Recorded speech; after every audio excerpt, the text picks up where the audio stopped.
அண்மைச் செய்தி.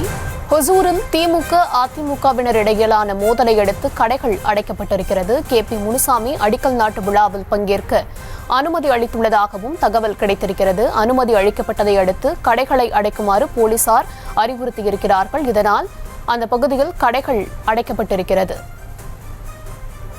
விவரங்களுடன் இணைக்கிறார் செய்தியாளர் ஆனந்த் பாபு. ஆனந்த் பாபு, விவரம். வணக்கம்.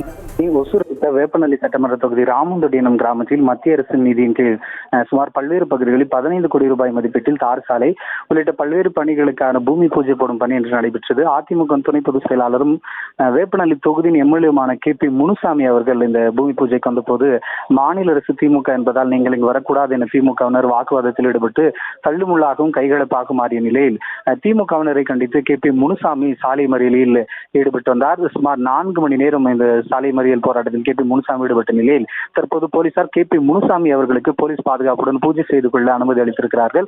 இந்த நிலையில் திமுகவினர் பத்திரமாக திமுகவினர் அங்கு பிரச்சனை ஏற்படக்கூடாத வகையில் போலீசார் திமுகவினர் வெளியேற்றிய பிறகு வாக்குவாதத்தில் ஈடுபட்டவர்களும் சமாதானம் செய்தனர். தற்போது பிரச்சனை ஏற்படாத வகையிலும் வேறு விதமான இந்த பிரச்சனைகள் நடக்கக்கூடாது என தெரிவித்து அந்த பகுதியில் இருக்கக்கூடிய கடைகள் முன்பாக இருக்கக்கூடியவர்களும் போலீசார் வெளியேற்றி வருகிறார்கள். கடைகளும் மூடப்பட்டு வருகிறது. சற்று நேரத்தில் KP முனுசாமி அவர்கள் 4 மணி நேர சாலை மறியல் போராட்டத்திற்கு பிறகு கடும் எதிர்ப்புக்கு மத்தியில் பூஜை செய்ய இருக்கிறார்.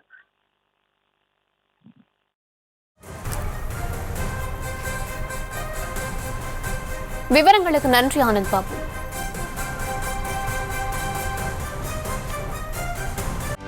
செய்திகளை உடனுக்குடனும் துல்லியமாகவும் தெரிந்து கொள்ள சப்ஸ்கிரைப் பண்ணுங்க.